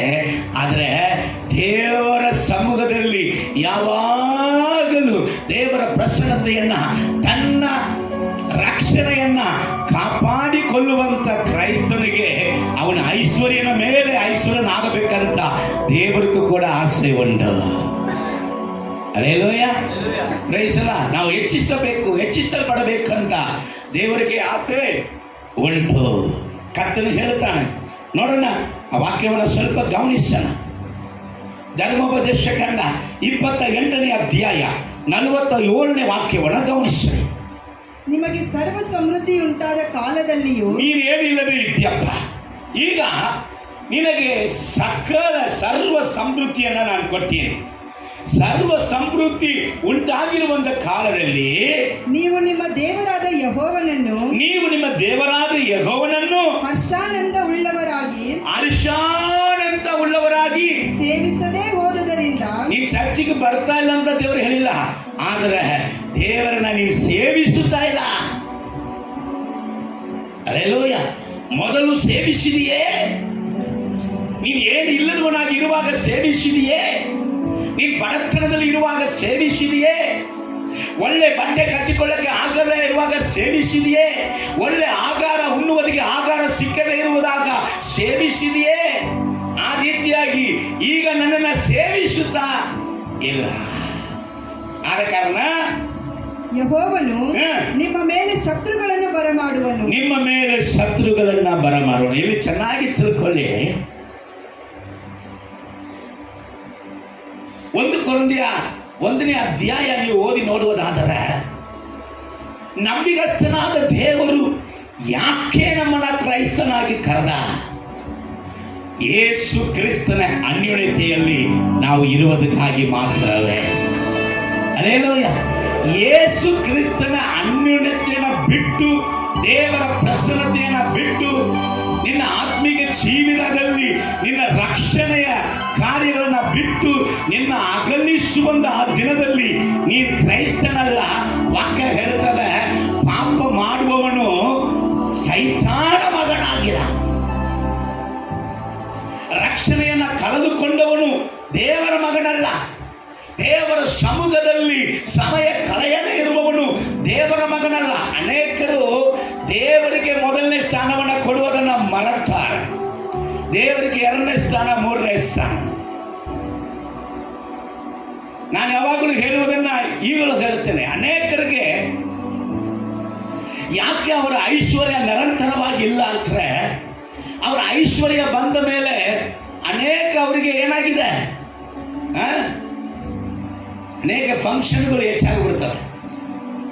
ಇಲ್ಲಿ ಫಂಕ್ಷನ್, ಅಲ್ಲಿ ಫಂಕ್ಷನ್, ಅಲ್ಲಿ ಫಂಕ್ಷನ್, ಇಲ್ಲಿ ಫಂಕ್ಷನ್. ನಮ್ಮ ಊರಲ್ಲಿ ನಡೆಯುವಂಥ ಫಂಕ್ಷನ್, ನಮ್ಮ ಸಂಬಂಧಿಕರು, ನಮ್ಮ ಅಣ್ಣವ, ನಮ್ಮ ಸಣ್ಣ ವಯಸ್ಸಿಂದ ನನ್ನ ಸಂಗಡ ಇದ್ದವನವ, ಆ ಫಂಕ್ಷನ್ಗೆ ಹೋಗಲೇಬೇಕು. ಹೋಗು. ಆದರೆ ಇವತ್ತು ಭಾನುವಾರ ಆಯ್ತಲ್ಲ, ಚರ್ಚಿಗೆ ಹೋಗದೆ ಅಲ್ಲಿ ಹೋಗ್ತೀಯ. ಮುಂದಿನ ವಾರ ಚರ್ಚಿಗೆ ಹೋಗೋಣ, ಮೊದಲು ಇವತ್ತು ಎಲ್ಲೋ ಅಲ್ಲಿ ಹೋಗ್ಬಿಡೋಣ. ಅವರು ನನ್ನ ಮದಿಸಿ ನನಗೆ ಮರ್ಯಾದೆ ಕೊಟ್ಟು ನನ್ನ ಹೆಸರನ್ನು ಕೂಡ ಕಾಡಲ್ಲಿ ಬರೆದು ಕರೆದಿದ್ದಾರೆ. ನಾನು ಹೋಗದೇ ಇದ್ರೆ ಏನರ್ಥ? ನಾನು ನಿನಗೆ ಸಾಕ್ಷಿಯಾಗಿ ಹೇಳುತ್ತೇನೆ, ನಿಮಗೆ ನನ್ನ ಹೆಚ್ಚಿಸಿಕೊಳ್ಳೋರಿಗಲ್ಲ. ನಾನು ಬರ್ತೀನಿ ಅಂತ ಹೇಳಿ ಒಂದು ಮದುವೆಯಲ್ಲಿ ಭಾನುವಾರದಲ್ಲಿ ನನ್ನ ಹೆಸರನ್ನು ಕಾಡಲ್ಲಿ ಹಾಕ್ಸ್ಬಿಟ್ಟವರೆ. ಸಣ್ಣ ಪುಟ್ಟ ಮದುವೆ ಅಲ್ಲ, ಸಾವಿರಾರು ಮಂದಿ ಬರುವಂಥ ಮದುವೆ. ಅವರು ಕೂಡ ಸಣ್ಣವರಲ್ಲ, ಅವರು ಗೌರ್ಮೆಂಟಲ್ಲಿ ಒಳ್ಳೆ ಉದ್ಯೋಗದಲ್ಲಿ ಕೆಲಸ ಮಾಡುವ ವ್ಯಕ್ತಿ. ನಾನು ಭಾನುವಾರ ಬರುವುದಿಲ್ಲ ಇವರು, ಅದಕ್ಕೋಸ್ಕರ ಇವರ ಹೆಸರು ಹಾಕಿದ್ರೆ ಬರ್ತಾರಂತ, ಇವರೇ ನಡೆಸಿಕೊಡ್ತಾರಂತ ಕಾಡಲ್ಲಿ ಏನು ಮಾಡಿದ್ರು, ಹೆಸರನ್ನ ಪ್ರಿಂಟ್ ಮಾಡಿದ್ರು. Hallelujah, praise the Lord. ಆದರೆ ಕರೆಯಂದ್ರೆ ಮದುವೆಗೆ ನಾನು ಹೋಗಲಿಲ್ಲ. ಹಲ್ಲೆಲೂಯಾ. ನನಗೆ ನನ್ನ ಸ್ನೇಹಿತನು ತುಂಬ ಪ್ರೀತಿ, ಅದಕ್ಕಿಂತ ನನ್ನ ದೇವರು ನನಗೆ ತುಂಬಾ ತುಂಬಾ ತುಂಬಾ ಪ್ರೀತಿ. Hallelujah, praise the lord. ಯಾರಿಗೋಸ್ಕರನು ದೇವರನ್ನು ಮಾತ್ರ ಬಿಟ್ಕೊಡಕ್ಕೆ ಆಗುವುದಿಲ್ಲ. ಕೆಲವರು ಕುಟುಂಬವನ್ನ ಮೊದಲನೇ ಸ್ಥಾನದಲ್ಲಿ ಇಟ್ಕೊಳ್ತಾರೆ, ಮಕ್ಕಳನ್ನ ಮೊದಲನೇ ಸ್ಥಾನದಲ್ಲಿ ಇಟ್ಕೊಳ್ತಾರೆ, ಕೆಲಸಗಳನ್ನ ಮೊದಲನೇ ಸ್ಥಾನದಲ್ಲಿ ಇಟ್ಕೊಳ್ತಾರೆ. ಟೈಮ್ ಇದ್ರೆ ಏನ್ ಮಾಡ್ತಾರೆ, ದೇವರ ಸಮ್ಮುಖಕ್ಕೆ ಹೋಗ್ತಾರೆ. ಅದಕ್ಕೆ ಯೇಸಪ್ಪ ಹೇಳಿದ, ತಂದೆಯಾಗಿರಲಿ, ತಾಯಿಯಾಗಿರಲಿ, ಗಂಡನಾಗಿರಲಿ, ಹೆಂಡತಿಯಾಗಿರಲಿ, ಸಹೋದರರಾಗಿರಲಿ, ನೀನೇ ಆಗಿರಲಿ, ನಿನ್ನನ್ನು ಸದಾ ಅಹೈ ಮಾಡದಿದ್ದರೆ ನೀನು ನನಗೆ ಶಿಷ್ಯನಾಗಿರುವುದಕ್ಕೆ ಯೋಗ್ಯನೇ? ಭಾನುವಾರ ಆರಾಧನೆ ಬಿಟ್ಟು ಫಂಕ್ಷನ್ ಫಂಕ್ಷನ್ ಫಂಕ್ಷನ್ ಅಂತ ಹೋಗುವವರಿಗೆ ನಾನು ಒಂದು ಹೇಳಕ್ಕೆ ಬಯಸುತ್ತೇನೆ. ಒಂದು ದಿನ ಬರುತ್ತದೆ, ನಿಮ್ಮ ಶರೀರದಲ್ಲಿ ಫಂಕ್ಷನ್ ಆಗುವಂತ ಕಾರ್ಯಗಳು ಫಂಕ್ಷನ್ ಆಗದೆ ಹೋಗ್ಬಿಡ್ತದೆ. ತಿಡೀರಂತ ಕಿಡ್ನಿ ಫಂಕ್ಷನ್ ಆಗೋದಿಲ್ಲ, ತಿಡೀರಂತ ಲಿವರ್ ಫಂಕ್ಷನ್ ಆಗೋದಿಲ್ಲ, ತಿಡೀರಂತ ಹಾರ್ಟ್ ಫಂಕ್ಷನ್ ಆಗೋದಿಲ್ಲ. ಮುಗೀತು, ಸೋಗಯ ರಂಡಕ್ ರಂಡಕ್ ರಂಡಕ್. ಹಲ್ಲೆಲೂಯಾ.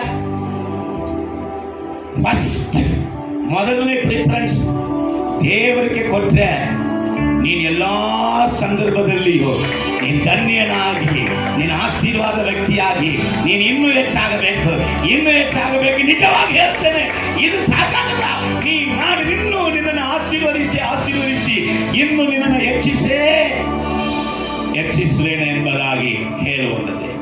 ಒಂದು ವೇಳೆ ನೀನನ್ನು ಸೇವಿಸದೆ ಹೋದದ್ರಿಂದ ದೇವರು ಏನ್ ಮಾಡಿದ್ದಾರೆ ಅಂದ್ರೆ, ಯೆಹೋವನು ನಿಮ್ಮ ಮೇಲೆ ಶತ್ರುಗಳನ್ನ ಬರಮಾಡಲ. ಕ್ರೈಸ್ತನಾಗಿದ್ದೇನೆ, ಚರ್ಚಿಗೆ ಹೋಗ್ತಾ ಇದ್ದೇನೆ, ನನಗೆ ಯಾಕೆ ಮಾಟ ಮಾಡಿದರು, ನನಗೆ ಯಾಕೆ ಇದು ನಡೀತಾ ಇದೆ?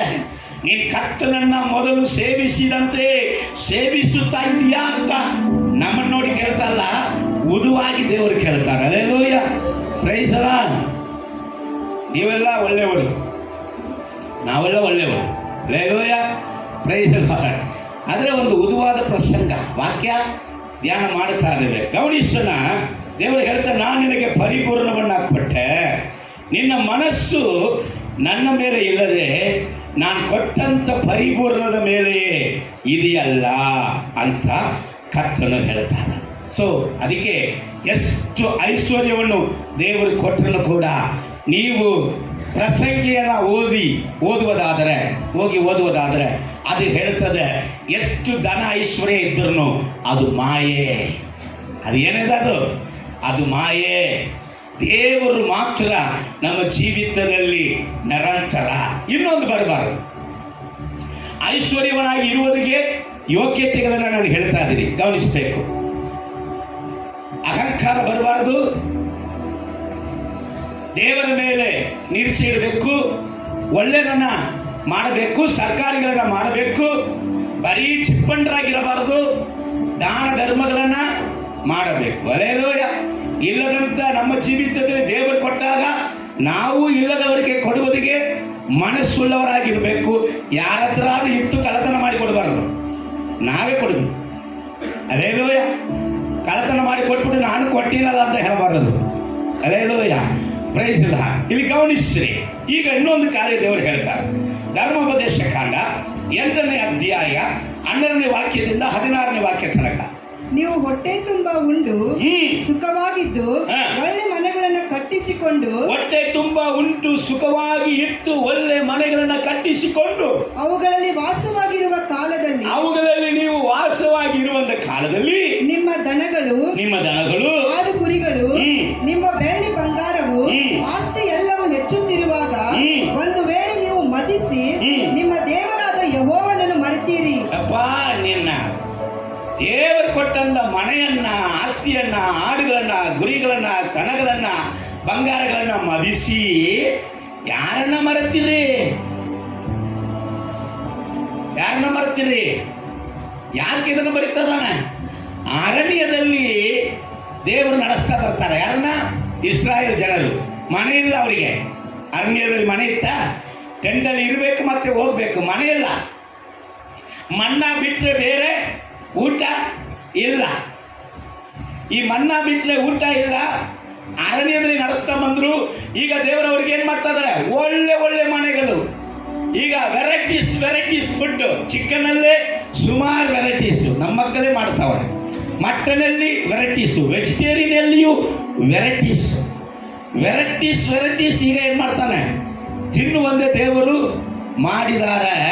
ಆದರೆ ಇವರ ಮರ್ಯಾದೆ ನೋಡಿ, ಕೆಲವರು ಅನೇಕರು ನೋಡಿದ್ದೀರಾ, ರೊಕ್ಕ ಇಲ್ವಲ್ಲ, ರೊಕ್ಕವನ್ನು ತಗೊಂಡು ಏನು ಮಾಡ್ತಾರ? ಕೈಯಲ್ಲಿ ಕಣ್ಣಲ್ಲಿ ಮಾಡ್ತಾರೆ. ಆದರೆ ರೊಕ್ಕ ಕೊಟ್ಟಂದ್ರೆ ದೇವರಿಗೆ ಹಿಂಗೆ ಮಾಡಿದ್ರು. ಕಾಂಗಿತಾತ ನೋಡಿದ್ರೆ ಯಪ್ಪ ಒಳಗೆ ಹೊರ ಬರ್ಬೇಡ, ಬೀರಳ ಒಳಗಡೆ ಹಾಕಿದ ಕೂಡಲೇ ಹೊರ ಬರಬಾರ್ದು, ಇಲ್ಲೇ ಇರ್ಬೇಕು. ಅದನ್ನ ಮದಿಸಿರಿ, ಮನೆಗಳನ್ನ ಮದಿಸಿರಿ. ಆದ್ರೆ ಯಾರನ್ನ ಮರೆತುಬಿಟ್ರೆ? ದೇವರನ್ನ ಮರೆತುಬಿಟ್ರೆ. ನೀ ಅರಣ್ಯದಲ್ಲಿ ಅಳದಾಡ್ತಾ ಇದ್ದಾಗ ನಿನಗೆ ಮನೆ ಕೊಡಿಸಲೇಬೇಕಂದ ಕೊಡಿಸಿದೆ, ಊಟ ಕೊಡಿಸಲೇಬೇಕಂದ ಕೊಡಿಸಿದೆ. ಬರೀ ಮನ್ನ ತಿಂದ ನನ್ನ ಮಕ್ಕಳು ವೆರೈಟೀಸ್ ತಿನ್ನಬೇಕೆಂಬುದಾಗಿ ಕೊಡಿಸಿದೆ. ಅನೇಕರು ಸಾಕ್ಷಿ ಹೇಳ್ತಾರೆ, ನಾನು ಸಾಕ್ಷಿ ಹೇಳ್ತೀನಿ. ಅನೇಕ ಸಮಯದಲ್ಲಿ ಒಳ್ಳೆ ಒಳ್ಳೆ ವೆರೈಟೀಸ್ ಪದಾರ್ಥಗಳನ್ನು ರೋಡಲ್ಲಿ ಮಾರ್ತಾ ಇದ್ದಾಗ ಅವಾಗೆಲ್ಲ ನಮಗೆ ಏನಿಲ್ಲ, ಅದನ್ನು ತಗೊಂಡು ತಿನ್ನುವುದಕ್ಕೆ ರೊಕ್ಕ ಇದ್ದಿರಲಿಲ್ಲ. ಅದನ್ನಾಗಿ ನೋಡ್ತಾ ಜೊಳ್ಳು ಹೊಡಿತಾ ಹೋಗ್ತಾ ಇರುವುದು ಅಷ್ಟೇ. ಅದು ಈಗ ಬಿರಿಯಾನಿ ಅಂದರೆ ಆಟೋಮೆಟಿಕ್ಕಾಗಿ ಅನೇಕರಿಗೆ ನಾಲಿಗೆಯಲ್ಲಿ ನೀರು ಬರ್ತದೆ, ಅದನ್ನು ನೆನಪು ಮಾಡಿದ್ರೆ ಬರ್ತದೆ ಬಿಡಿ. ಸೊ ಇಲ್ಲ, ಆದರೆ ಈಗ ಅವನು ಎಷ್ಟೆಲ್ಲ ಮಾಡ್ತಾನೋ ಅಷ್ಟೆಲ್ಲ ತಗೊಂಡು ತಿನ್ನುವುದಕ್ಕೆ ದೇವರು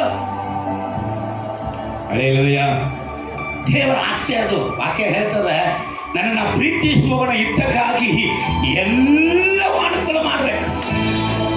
ನನ್ನ ಪ್ರೀತಿಸುವಂತ ಮಕ್ಕಳು ಪರದೇಶಿಯಾಗಿರಲ್ಲ, ಸಮೃದ್ಧಿ ಉಳ್ಳವರಾಗಿರಬೇಕು. ಆದರೆ ಅದೆಲ್ಲ ಬಂದ ಮೇಲೆ ನೀನು ದೇವರನ್ನ ಮರೆತಿಯಲ್ಲ.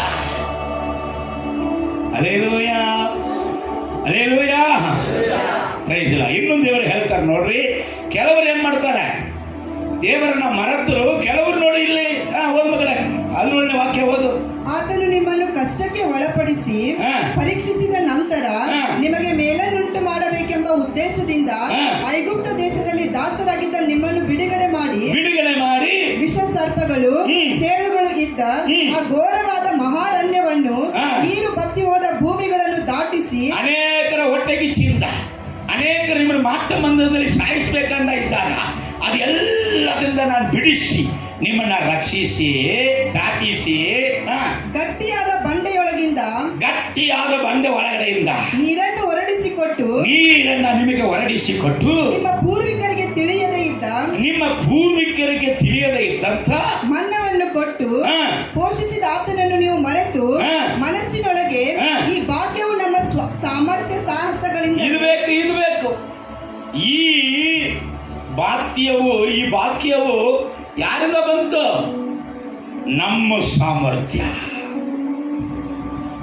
ನಮ್ಮ ಸಾಹಸಗಳಿಂದಲೇ ನಾನು ಮಾಡಿದ್ದು, ನನ್ನ ಬುದ್ಧಿಯಿಂದ ಸಂಪಾದನೆ ಮಾಡಿದ್ದು, ನನ್ನ ಬಲದಿಂದ ಸಂಪಾದನೆ ಮಾಡಿದ್ದು.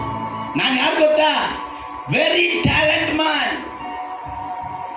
ನಾನು ವೆರಿ ಟ್ಯಾಲೆಂಟ್. ನನ್ನ ಟ್ಯಾಲೆಂಟ್ ಇಂದ ಇಷ್ಟು ಸಂಪಾದನೆ ಮಾಡಿದೆ.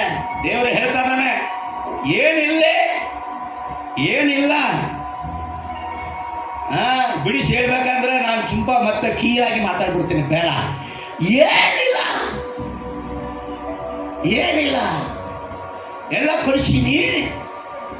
ಈಗ ಮರೆತಿದ್ದು ಮಾತ್ರ ಅಲ್ಲ, ನನ್ನ ಸಾಮರ್ಥ್ಯ, ನನ್ನ ಸಾಹಸಗಳಿಂದ ಇದೆಲ್ಲ ಸಂಪಾದನೆ ಮಾಡಿದೆ.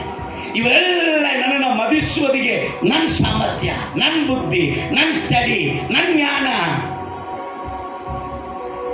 ಜೀವನದಲ್ಲಿ ಸಾಯುವಂತ ಪರಿಸ್ಥಿತಿ ಎಷ್ಟೋ ಬಂದಿರ್ತದೆ, ಮರೆತು ಬಿಟ್ಟಿದ್ದಾರೆ.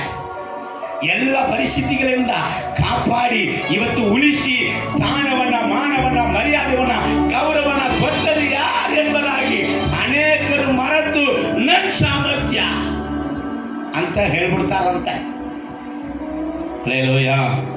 ಸೊ ಆ ರೀತಿಯಾಗಿ ಏನ್ ಮಾಡಬಾರದಂತೆ ಹೇಳಬಾರದು. ಕೆಲವೊಂದು ಮೂರ್ಖರಿದ್ದಾರೆ, ನನ್ನ ಸೌಂದರ್ಯದಿಂದ ಎಲ್ಲ ಬಂತು ಅಂತ. ಎಲ್ಲಿಂದ ಬಂತು? Hallelujah, praise the Lord. ಇವತ್ತು ಸೌಂದರ್ಯ ಇದೆ ಎಂಬುದಾಗಿ ಹೇಳುವವರು ನೀವು 25 ವಯಸ್ಸಾಗಿ ಇರುವುದಾದ್ರೆ ಇನ್ನು ಒಂದು 30 ವಯಸ್ಸು ಬಿಟ್ಟು ನಿಮ್ಮ ಮುಖವನ್ನ ಕನ್ನಡಿಯಲ್ಲಿ ನೋಡು. Hallelujah, hallelujah. ಅಲ್ಲಿ ಏನಾಗಿರ್ತದೆ? ಇಳಿದು ಬಂದಿರ್ತದೆ, ತೆಗೆದು ಅಂಡಿಸ್. Hallelujah, praise the lord. ಸಾಮರ್ಥ್ಯ ದೇವರಿಂದ ಮಾತ್ರ. Hallelujah, hallelujah, praise the lord. ಇಲ್ಲಿ ಗಮನಿಸಿ. ಅದಕ್ಕೆ ಯೋಬನು ಹೇಳ್ತಾ ಇದ್ದಾನೆ, ಸರಿ ಅಂತುಕೊಂಡಿರಿ, ಹಂಗೆ ಏನು ಮಾಡಬಾರ್ದು, ನೀವು ಮಾಡಬಾರ್ದು. ಯೋಬು ಈಗ ಇಡೀ ದೇಶದಲ್ಲಿ ಐಶ್ವರ್ಯವಂತ, ದೇವರ ಮನುಷ್ಯ, ಭಕ್ತನು, ನೀತಿವಂತನು, ಸನ್ಮಾರ್ಗನು, ಉತ್ತಮನು. ಈ ನೀತಿವಂತನು ಈಗ ಒಂದು ಮಾತು ಹೇಳ್ತಾನೆ, ಗಮನಿಸಿ. ಯೋಬು ಪುಸ್ತಕ 31ನೇ ಅಧ್ಯಾಯ 24ನೇ ವಾಕ್ಯದಿಂದ 28ನೇ ವಾಕ್ಯ ತನಕ ಓದಿ. ಒಂದು ವೇಳೆ ನಾನು ಬಂಗಾರದಲ್ಲಿ ಭರವಸವಿಟ್ಟು ಬಂಗಾರದಲ್ಲಿ ಭರವಸೆ ಇಟ್ಟು ಅಪರಂಜಿಗೆ ಹಾ. ನಿನ್ನನ್ನೇ ನಂಬಿದ್ದೇನೆ ಎಂದು ಹೇಳಿ ಅಪರಂಜಿನ ನೋಡಿ ಅಪ್ಪ ರೊಕ್ಕ ಕಾಂದಿದ್ದಾತ ನಿನ್ನನ್ನೇ ನಂಬಿ ಜೀವಿಸ್ತಾ ಇದ್ದೀನಿ ಎಂಬುದಾಗಿ ಹೇಳಿ ನನ್ನ ಆಸ್ತಿ ದೊಡ್ಡದೆಂದು ನನ್ನ ಆಸ್ತಿ ದೊಡ್ಡದಂತೂ ನನ್ನ ಕೈಯೇ ಬಹು ಸಂಪತ್ತನ್ನು ನನ್ನ ಕೈಯೇ ಬಹು ಸಂಪತ್ತನ್ನು ಪಡೆಯಿತೆಂದು ಹೆಚ್ಚಳ ಪಟ್ಟಿದ್ದರೆ ಎಚ್ಚರ ಪಟ್ಟಿದ್ರೆ ಸೂರ್ಯನು ಪ್ರಕಾಶಿಸುವುದನ್ನಾಗಲಿ ಸೂರ್ಯನ ಈ ಲೋಕದಲ್ಲಿ ಇರುವಂತ ನನ್ನ ಕಣ್ಣಿಗೆ ಚಲೋ ಚಲೋ ಚಲೋ ಕಾಣುವಂತ ಕಾರ್ಯಗಳನ್ನ ನೋಡಿ ಚಂದ್ರನು ಕಳೆ ದುಂಬಿದವನಾಗಿ ಆ, ಚಲಿಸುವುದನ್ನಾಗಲಿ ಇದು ಚಲಿಸುವುದನ್ನಾಗಲಿ ಲೋಕದಲ್ಲಿ ಸುಮಾರು ಏನಾಗ್ತದೆ ಹೊಸ ಹೊಸ ಟ್ರೆಂಡ್ ಬರ್ತದೆ. ಈ ಟ್ರೆಂಡ್ಗೆ ಒಳಗಾಗಿ ನಾನು ಈ ಲೋಕದ ಮೇಲೆ ಭರವಸೆ ಇಟ್ಟವನಾಗಿಯೋ ಹೋದಮ್ಮ ನಾನು ನೋಡಿದಾಗ ಹೃದಯವು ಮರಳಿಕೊಂಡು ಕೈಯನ್ನು ಬಾಯಿ ಮುದ್ದಾಡಿದ್ದರೆ ಕೈಯನ್ನ ಬಾಯಿ ಮುತ್ತಾಡಿದ್ರೆ ನೋಡು ಏ ಅಪ್ಪ ನಿನ್ ಕೈಯಿಂದ ಎಷ್ಟು ಸಂಪಾದನೆ ಮಾಡಿ ನಿನ್ ಕೈಯಿಂದ ಎಷ್ಟು ಗೆದ್ದಿದಿ ನಿನ್ ಕೈಯಿಂದ ಏನೇನೋ ಮಾಡ್ತಾ ನಿನ್ನಿಂದ ಎಲ್ಲ ಆಯ್ತಲೇ ಅಂತ ನಾನು ಮುದ್ದಾಡಿದ್ರೆ ಇದು ಸಹ ನ್ಯಾಯಾಧಿಪತಿಗಳ ದಂಡನೆಗೆ ಇದು ಸಹ ನ್ಯಾಯ ತೀರ್ಪು ದಿವಸದಲ್ಲಿ ದಂಡನೆಗೆ ಗುರಿಯಾಗಿದೆ. ಮತ್ತು ಅದು ಮಾತ್ರ ಅಲ್ಲ ಕೆಳಗೋದಮ್ಮ ಮೇಲಿನ ಲೋಕದ ದೇವರಿಗೆ ದ್ರೋಹಿ ಎಂತಾದಿ ಮೇಲಿನ ಲೋಕದ ದೇವರಿಗೆ ಇದೆಲ್ಲ ನನಗೆ ಕೊಟ್ಟಂತ ದೇವರಿಗೆ ನಾನು ದ್ರೋಹಿ ಅಂತ ಅವನು ಹೇಳುತ್ತಾ ಇಲ್ಲ. ಆದ ಕಾರಣ ನಾನು ಈಗ ಹೇಳ್ತೇನೆ ಇನ್ನೊಂದು ಕಾರ್ಯ. ಎಷ್ಟು ಆಸ್ತಿ ಇದ್ರೂ ಒಬ್ಬ ಮನುಷ್ಯನು ಕತ್ತನಲ್ಲಿ ನಿಂತುಕೊಳ್ಳಕ್ಕೆ ಸಾಧ್ಯ. ಎಷ್ಟು ಐಶ್ವರ್ಯವಂತನಾಗಿದ್ದರೂ ಎಷ್ಟು ಧನವಂತನಾಗಿದ್ರೂ ದೇವರಲ್ಲಿ ನಿಂತುಕೊಳ್ಳಕ್ಕೆ ಸಾಧ್ಯ. ಅದು ಮಾತ್ರ ಹೇಳ್ತೇನೆ. ಮೊದಲು ಹೇಳಿದೆ ನನಗೆ ಆಗಲ್ಲಪ್ಪ ನಾನು ಬಿಟ್ಟು ಅಗಲಿಸುವಂತ ಎಲ್ಲವನ್ನು ಕೂಡ ತೆಗೆದು ಬಿಡು ಬೇಡ ಅಂತ. ಐಶ್ವರ್ಯ ಕಾಪಾಡಿಕೊಳ್ಬೇಕಂದ್ರೆ ತರಗತಿಗಳನ್ನು ಹೇಳ್ತಾ ಇದ್ದೆ. ಈಗ ಎಷ್ಟು ಐಶ್ವರ್ಯ ಬಂದ್ರು, ಎಷ್ಟು ಆಸ್ತಿ ಬಂದ್ರು, ಎಷ್ಟು ಬಂಗಾರ ಬಂದ್ರು ದೇವರ ಪ್ರಸನ್ನತೆ ಬಿಟ್ಟು ರಕ್ಷಣೆಯ ಜೀವಿತವನ್ನು ಬಿಟ್ಟು ಯಾರೂ ಕೂಡ ಅವನನ್ನು ಅಗಲಿಸುವುದಕ್ಕೆ ಸಾಧ್ಯ ಇಲ್ಲ. ಹೇಗೆ ಯಾರು ಅವನನ್ನು ಆ ರೀತಿಯಾಗಿ ನಿಂತುಕೊಳ್ಳುವಂಥ ಸ್ಥಿರವಾದ ವ್ಯಕ್ತಿಯಾಗಿ ಬದಲಾಯಿಸುತ್ತಾರೆ ಎಂಬುದನ್ನು ಹೇಳಿ ನಾನು ಮುಗಿಸುತ್ತೇನೆ. ನೀನು ಎಜ್ರ ಪುಸ್ತಕದಲ್ಲಿ ಓದಬೇಡ, ನಾನೇ ಹೇಳ್ತೇನೆ. ಎಜ್ರ ಪುಸ್ತಕದಲ್ಲಿ 7ನೇ ಅಧ್ಯಾಯದಲ್ಲಿ ನೀವು 10ನೇ ವಾಕ್ಯ 11ನೇ ವಾಕ್ಯ ಓದಿ ನೋಡಿದ್ರೆ ಅವನು ಯೆಹೋವ ಧರ್ಮಶಾಸ್ತ್ರವನ್ನು ಅಭ್ಯಾಸ ಮಾಡಿ ಏನ್ ಮಾಡ್ದ? ಯಾರೋ ಪ್ರಸಂಗ ಮಾಡಿದ್ದು ಮಾತ್ರ ಕೇಳಿದುದಲ್ಲ, ತಾನೇ ಸ್ವತಃ ದೇವರ ಸಮ್ಮುಖದಲ್ಲಿ ಕುಳಿತು ಈ ಸತ್ಯ ವೇದವನ್ನ ಅಭ್ಯಾಸ ಮಾಡಿ, ಈ ಸತ್ಯ ವೇದದಲ್ಲಿ ಅವನ ಅಭ್ಯಾಸ ಮಾಡಿ ತನ್ನ ಹೃದಯವನ್ನ ದೃಢಪಡಿಸಿಕೊಂಡ. ಹಲ್ಲೆಲೂಯಾ. ಈ ದೇವರ ವಾಕ್ಯದಲ್ಲಿ ಅಭ್ಯಾಸವಾಗಿ ಇರುವವನು ತನ್ನ ಹೃದಯವು ಪಾಪ ಮಾಡುವುದಕ್ಕೂ ದೇವರ ಚಿತ್ತ ಬಿಟ್ಟು ಅಗಲುವುದಕ್ಕೂ ಬಿಟ್ಟು ಕೊಡುವುದಿಲ್ಲ. ಅವನ ಹೃದಯವನ್ನು ಅವನು ಏನ್ ಮಾಡ್ಕೊಳ್ತಾನೆ? ದೇವರ ಚಿತ್ತದಂತೆ ದೃಢಪಡಿಸಿಕೊಳ್ಳುತ್ತಾನೆ. ಕೀರ್ತನೆ 112 ಓದಮ್ಮ. ಕೀರ್ತನೆ 112 1ನೇ ವಾಕ್ಯ 3ನೇ ವಾಕ್ಯ ಓದನ ಗಮನಿಸ್ರಿ. ಯೆಹೋವನಿಗೆ ಸ್ತೋತ್ರ. ಯಾವನಿಗೆ ಸ್ತೋತ್ರ? ಯಾವನು ಯೆಹೋವನಲ್ಲಿ ಭಯಭಕ್ತಿ ಉಳ್ಳವನಾಗಿ, ಯಾವನು ಯೆಹೋವನಲ್ಲಿ ಭಯಭಕ್ತಿ ಉಳ್ಳವನಾಗಿ ಆತನ ಆಜ್ಞೆಗಳಲ್ಲಿ ಅತ್ಯಾನಂದ ಪಡುವನು. ನೋಡಿ ನೋಡಿ ನೋಡಿ ನೋಡಿ ಆತನ ಆಜ್ಞೆಗಳಲ್ಲಿ ಅಪ್ಪ ಯಾವುದು ನನ್ನನ್ನು ಐಶ್ವರ್ಯವಂತನಾಗಿ ಮಾಡುತ್ತದೆ? ಸತ್ಯವೇದ ಎಲ್ಲರಿಗೂ ಗೊತ್ತಿದೆ. ಕೀರ್ತನೆ 1ನೇ ಅಧ್ಯಾಯ 3ನೇ ವಾಕ್ಯ 4ನೇ ವಾಕ್ಯ ಹೇಳುತ್ತಾ ಇದೆ, ಈ ಧರ್ಮಶಾಸ್ತ್ರದ ಮೇಲೆ ಎಷ್ಟೋ ಪ್ರೀತಿಯನ್ನು ಇಟ್ಟು ಇದನ್ನೇ ಹಗಲು ರಾತ್ರಿ ತನ್ನ ಜೀವಿತದಲ್ಲಿ ತನ್ನ ಮನಸ್ಸಿನಲ್ಲಿ ಇಟ್ಟುಕೊಂಡು ಧ್ಯಾನ ಮಾಡುವವನು ಎಷ್ಟೋ ಧನ್ಯನು. ಹಲ್ಲೆಲೂಯಾ. ಅವನು ಯಾರಂದ್ರೆ ಎಷ್ಟೋ ಧನ್ಯನು. ಅವನ ಎಲೆ ಬಾಡುವುದಿಲ್ಲ, ಅವನ ಮುಖ ಕರಗುವುದಿಲ್ಲ, ಅವನ ಜೀವಿತದಲ್ಲಿ ಕೊಳತು ಹೋಗುವಂತ ಅನುಭವ ಇಲ್ಲ. ಅವನು ನೀರಿನ ಕಾಲ್ಬೈಗಳ ಬಳಿಯಲ್ಲಿ ನಾಟಲ್ಪಟ್ಟಂತ ಹಸುರಾಗಿರ್ತಾನೆ. ಅವನು ಮಾಡುವುದೆಲ್ಲ ಸಫಲವಾಗುತ್ತೆ. ಇಲ್ಲಿ ವಾಕ್ಯ ಹೇಳುತ್ತದೆ, ಯೆಹೋವನಲ್ಲಿ ಭಯಭಕ್ತಿ ಉಳ್ಳವನಾಗಿ ಆತನ ಆಜ್ಞೆಗಳಲ್ಲಿ ಅತ್ಯಾನಂದ ಪಡುವವನು ಅವನೇ ಧನ್ಯನು. ಕೆಲವು 3ನೇ ಜೀವಿತದಲ್ಲಿ, ನಿಮ್ಮ ಜೀವಿತದಲ್ಲಿ ವಾಕ್ಯ ಇದ್ರೆ ಧನ ಐಶ್ವರ್ಯ ಅದರ ಸಂಗಡ ಇರುತ್ತದೆ. ಕರಗಳ ತಟ್ಟಿ ದೇವರ ನಾಮಕ್ಕೆ ಮಹಿಮೆ ಪಡಿಸಿ. ಹಲ್ಲೆಲೂಯಾ. ವಾಕ್ಯದ ಪ್ರಕಾರ ನಡೆಯುವಂತ ಜೀವಿತ ಇದ್ರೆ ಅಲ್ಲಿ ಧನ ಐಶ್ವರ್ಯ ಅವನ ಮನೆಯಲ್ಲಿ ಇರುವುದು. ಅವನ ನೀತಿಯು ಸದಾ ಕಾಲ ಫಲಿಸುತ್ತದೆ. ಅವನ ಆತ್ಮಿಕ ಜೀವಿತ ಯಾವತ್ತೂ ಬಿತ್ತೋಗಲ್ಲ.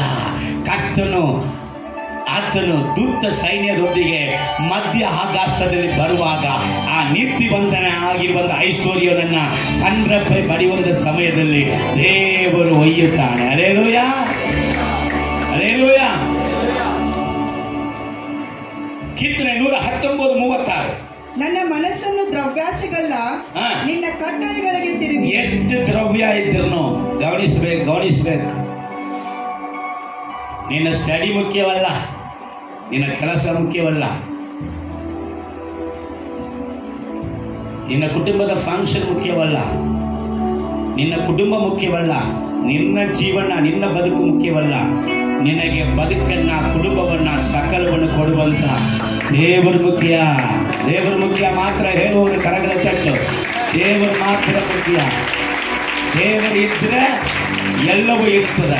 ದೇವರು ಇಲ್ಲದಿದ್ರೆ ಎಲ್ಲವೂ ಬಿಟ್ಟು ಹೋಗ್ಬಿಡ್ತದೆ. ಕೆಲವು ಸಮಯದಲ್ಲಿ ಹೆಂಡತಿನ ಬಿಟ್ಟು ಹೋಗ್ಬಿಡ್ತಾರ. ದೇವರು ಇಲ್ಲದಿದ್ರೆ ಅನೇಕರ ಕುಟುಂಬದಲ್ಲಿ, ಕ್ರೈಸ್ತರ ಜೀವಿತದಲ್ಲಿ, ಕ್ರೈಸ್ತ ಕುಟುಂಬದಲ್ಲಿ ದೇವರು ಇಲ್ಲದದಿಗೆ, ದೇವರ ವಾಕ್ಯ ಇಲ್ಲದದಿಗೆ ಡೈವರ್ಸ್, ದೇವರ ವಾಕ್ಯ ಇಲ್ಲದದಿಗೆ ಭಿನ್ನಾಭಿಪ್ರಾಯಗಳು, ದೇವರ ವಾಕ್ಯ ಇಲ್ಲದಕ್ಕೆ ಅಸಮಾಧಾನ, ದೇವರ ವಾಕ್ಯ ಇಲ್ಲದದಿಗೆ ಗಂಡನಿಗೆ ದ್ರೋಹ, ದೇವರ ವಾಕ್ಯ ಇಲ್ಲದದಿಗೆ ಹೆಂಡತಿಗೆ ದ್ರೋಹ, ದೇವರ ವಾಕ್ಯ ಇಲ್ಲದದಿಗೆ ತಂದೆ ತಾಯಿಗೆ ದ್ರೋಹ, ದೇವರ ವಾಕ್ಯ ಇಲ್ಲದದಿಗೆ ಮಕ್ಕಳಿಗೆ ದ್ರೋಹ, ದೇವರ ವಾಕ್ಯ ಇಲ್ಲದದಕ್ಕೆ ಸಭೆಯಲ್ಲಿ ದ್ರೋಹ. ಈ ದ್ರೋಹಗಳು ಯಾಕೆ ಬರ್ತವೆ? ದೇವರ ವಾಕ್ಯ ಜೀವನದಲ್ಲಿ ಇಲ್ಲದಂತ ಕಾರಣ. Hallelujah, hallelujah. ನೋಡಿ, ದೇವರ ವಾಕ್ಯ ಎಂಥ ವ್ಯಕ್ತಿಯ ಜೀವಿತದಲ್ಲಿ ಓದುವಂತ ಅಭ್ಯಾಸ, ಧ್ಯಾನ ಮಾಡುವಂತ ಅಭ್ಯಾಸ, ನಡೆಯುವಂತ ಅಭ್ಯಾಸ ಎಲ್ಲವೋ ಅವನ ಪ್ರಾರ್ಥನೆ ದೇವರಿಗೆ ಅಸಹ್ಯ ಅಂತ. ಅನೇಕರು ಗಂಡೆ ಪ್ರಾರ್ಥಿಸ್ತಾರೆ.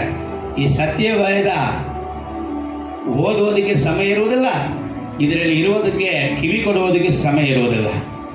ಆ ರೀತಿಯಾದ ಪ್ರಾರ್ಥನೆ ದೇವರಿಗೆ ಅಸಹ್ಯ. ಪ್ರಾರ್ಥನೆ ಇರಬೇಕು, ವಾಕ್ಯ ಪ್ರಾರ್ಥನೆ, ವಾಕ್ಯ ಪ್ರಾರ್ಥನೆ.